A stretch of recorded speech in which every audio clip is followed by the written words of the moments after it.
দাজ্জাল কে? এই ইতিহাসের সবচেয়ে বড় ফিতনা। সে একজন মানুষ, সে একজন ব্যক্তি যার চুলগুলো হবে কোঁকড়ানো, যার দু চোখের মধ্যে একটা চোখ অন্ধ। আমাদের নবী অন্য হাদিসে বলেছেন ডান চোখটা অন্ধ, যেন আঙ্গুরের মতো দেখতে। তিনি বলেছেন দাজ্জালের ফিতনার চেয়ে বড় কোনো ফিতনা এই মানব জাতির ইতিহাসে আসেনি। আমাদের নবীজি বলেছেন প্রত্যেক নবী তার কওমকে দাজ্জাল সম্পর্কে সতর্ক করেছেন। প্রত্যেক নবী।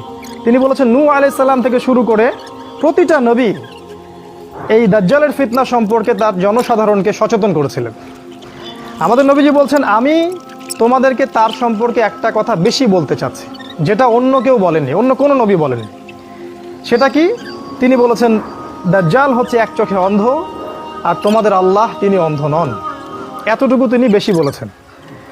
আমাদের নবীজি আরও বলেছেন সে 40 দিন এই পৃথিবীতে অবস্থান করবে এবং পৃথিবীর প্রত্যেকটা বিষয় সে নিয়ন্ত্রণ করবে, হোক সেটা অর্থনীতি, হোক সেটা পলিটিক্স, হোক সেটা সমাজ, হোক সেটা রাষ্ট্র বা ব্যক্তি, প্রত্যেকটা সেক্টর দাজ্জালের নিয়ন্ত্রণে থাকবে এবং পৃথিবীর বেশিরভাগ মানুষ তাকে ইলাহ বা উপাস্য হিসেবে গ্রহণ করবে, আল্লাহকে বাদ দিয়ে তার ইবাদত করা শুরু করবে।